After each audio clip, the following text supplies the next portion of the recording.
J'ai toujours trouvé ça beau, moi, la droite tangente à un cercle.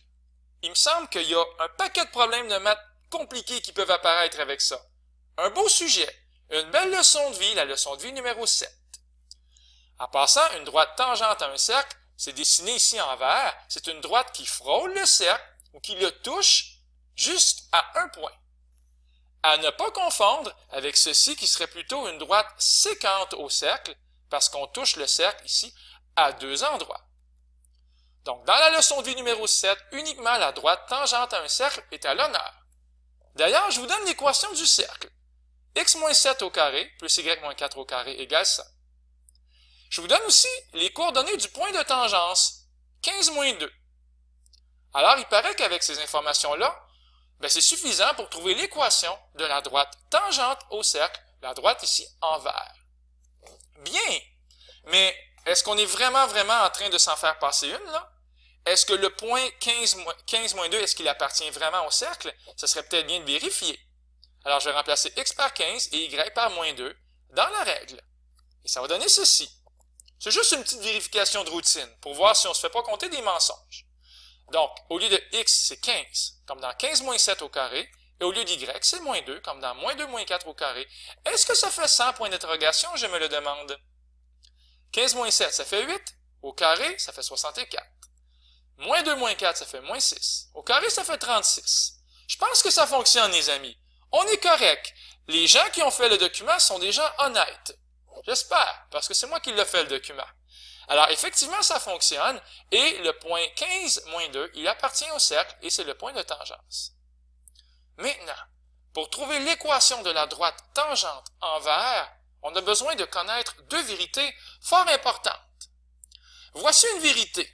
Je vous l'annonce en grande primeur, ceux qui ne le savaient pas. Une droite tangente à un cercle est perpendiculaire au rayon au point de tangence. Encore une fois, la droite qui est ici, elle est tangente au cercle.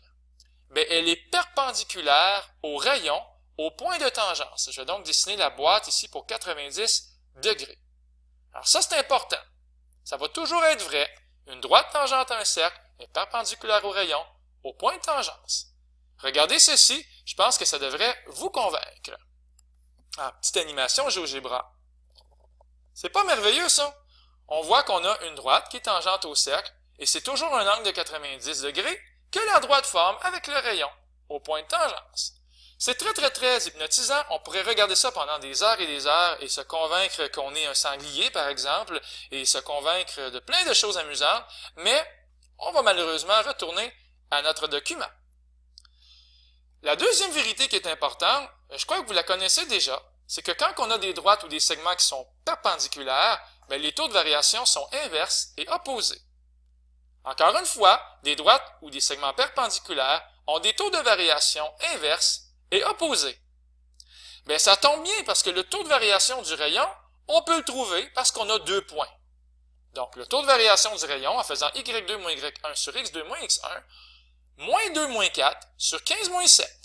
C'est écrit ici, moins 2 moins 4 sur 15 moins 7, et ça donne un taux de variation de moins 3 quarts. D'ailleurs, on pourrait l'écrire de façon très rapide. On pourrait écrire A, R, comme ceci, moins 3 quarts. Pourquoi j'écris A? Parce que ça fait référence au taux de variation comme dans y est égal à ax plus b. Alors, le taux de variation ici, c'est toi. C'est la lettre A. Puis, en indice, donc en tout petit, c'est le contraire d'un exposant, on écrit R pour rayon.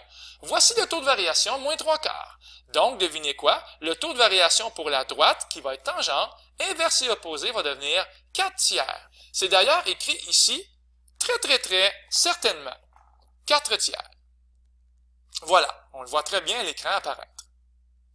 Alors, étant donné qu'on a trouvé le taux de variation de la droite qui est tangente, et étant donné qu'on a les coordonnées d'un point 15-2, il suffit de trouver la règle.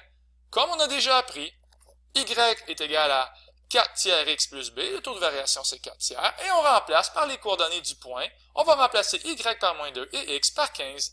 Voilà, c'est fait. Moins 2 est égal à 4 tiers fois 15 plus b, et on devrait trouver assez rapidement un b de moins 22. Alors, c'est toi, j'ai trouvé la règle pour la droite qui est tangente au cercle. Voilà ici, c'est toi. Donc, y est égal à 4 tiers x moins 22. Pour terminer la petite vidéo, quelques exercices peut-être pour trouver des taux de variation lorsque c'est perpendiculaire. Par exemple, ici c'est écrit y est égal à 2 tiers x plus 7. Le taux de variation c'est 2 tiers. Donc, si on a une droite ou un segment qui est perpendiculaire à ça, ben, ça va devenir moins 3 demi. Donc, l'inverse est l'opposé. Ici, ça ne peut pas toujours être aussi facile. 0,125. Ben, peut-être que vous l'avez reconnu, c'est notre fameux 1 huitième. Si vous n'êtes pas convaincu, essayez 125 millièmes, parce que 3 chiffres après la virgule, 1, 2, 3, ben, c'est des millièmes. Et 125 millièmes, vous allez vous convaincre que c'est 1 huitième. Donc, si on fait l'inverse et l'opposé de 1 huitième, ça va donner moins 8 sur 1, ou tout simplement, moins 8. C'est merveilleux. Ah, lui, je l'aime. Moins racine de 2 sur 3. Ben, le moins va partir, parce qu'il faut que ce soit opposé. Et racine de 2 sur 3 va devenir 3 sur racine de 2. Mais ce ne sera pas tout. 3 sur racine de 2. Parce que, on peut faire quoi avec 3 sur racine de 2? On peut faire ceci. On peut multiplier par la fraction suivante, racine de 2 sur racine de 2. Ça va faire au numérateur 3 racines de 2 et au dénominateur 2.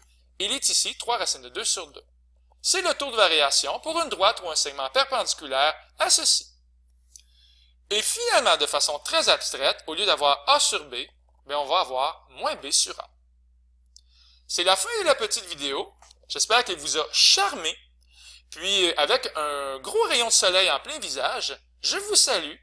C'était Luc Allard pour le Collège Sainte-Anne qui vous dit au revoir.